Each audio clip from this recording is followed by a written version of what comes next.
अस्सलाम वालेकुम। क्या हाल है जी आपके। चलें आज ये आप कुछ खाने पीने की बातें करते हैं।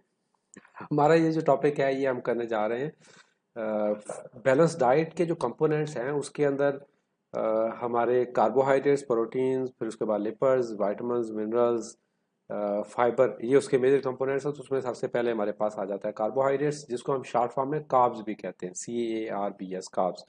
तो कार्बोहाइड्रेट्स है क्या चीज़।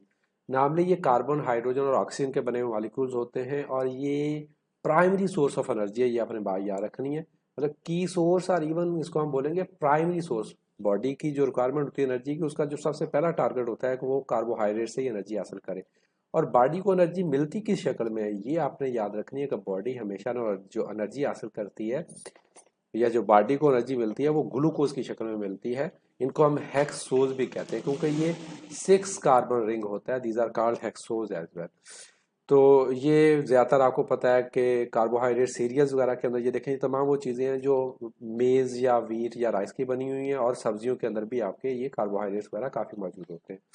उसके बाद आपके आ गए जी टाइप्स ऑफ कार्बोहाइड्रेट्स। जब हम कार्बोहाइड्रेट्स की बात करते हैं तो वो मोनोसेक्राइड्स भी हो सकते हैं, लाइक वो मोनो मीन वन और सेक्राइड मीन शुगर। ये इसके लफ्जी मीनिंग है तो आपको याद रहेगा। डाई मीन टू और सेक्राइड मीन शुगर।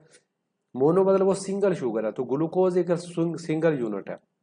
डाइसेक्राइड जो लैक्टोज है वो दो मोनोज का मिलकर बना होता है। दो मोनोसेक्राइड मिलकर एक आपका डाइसेक्राइड बना रहे होते हैं।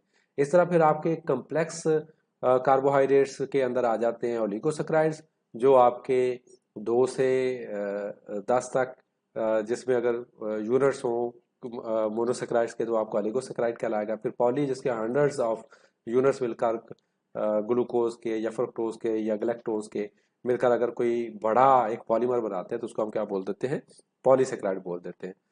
उसके बाद आ गया जी, अब आप वन बाय वन हम हर एक को स्टडी करेंगे। सबसे पहले आपका आ गया जी ग्लूकोज। ये इमीडिएट सोर्स ऑफ एनर्जी, जिसको मैंने आपको बोला था प्राइमरी सोर्स ऑफ एनर्जी भी बॉडी के अंदर for cellular respiration and blood sugar. तो ब्लड के अंदर जो आपकी मेन शुगर मौजूद होती है वो आपका ग्लूकोज ही होता है। बेसिक सब unit of other large carbohydrate molecules, चाहे वो आपका स्टार्च है, सेलुलोज है, तो वो मेनली आपके सॉरी स्टार्च और जो ग्लाइकोजन वगैरह हो गया वो आपका मेनली जो है वो ग्लूकोज के ही बने हुए होते हैं।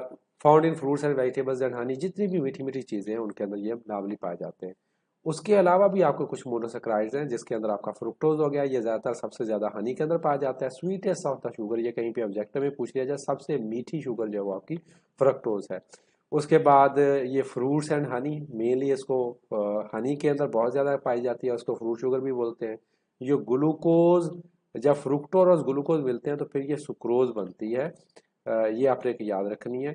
Combine with glucose, it means कि जब आपका फ्रुक्टोज प्लस ये आगे हम आएगा और ग्लूकोज, ये दोनों आपस में मिलेंगे तो आपकी सुक्रोज, जिसको हम शुगर या चीनी भी कहते हैं, वो बनती है। तो ये डाइसेक्राइड है, ये दोनों मोनोसेक्राइड है। लैक्टोज आ गया, ये जरा लेस स्वीट है, इतना मीठा नहीं होता। और देखें ये मिल्क के अंदर पाया जाता है, इसको मिल्क शुगर भी बोलते हैं। तो आपको पता है दूध इतना मीठा नहीं होता। अब आ जाए आपका जी joining and cleaving sugar molecules, glucose और फ्रक्टोज। अभी मैंने आपको बताया कि जब ये दोनों मिलते हैं तो क्या बनता है, सुक्रोज बनता है। और इसका केमिकल कंपोजिशन में क्या होता है कि एक वाटर मॉलिक्यूल इसमें रिलीज होता है जब ये दोनों बनते हैं। केमिकल इक्वेशन ये याद रखने की आपको जरूरत नहीं है, सिंपली जिस तरह मैंने पिछले पेज के ऊपर आपको लिख के दिया उस तरह भी आप लिखते हैं तो एनफ है। अगर किसी का बैकग्राउंड है केमिस्ट्री का या जिसका साइंसेज का बैकग्राउंड है, अगर वो एग्जैक्ट केमिकल इक्वेशन लिख दे तो दैट्स वंडरफुल।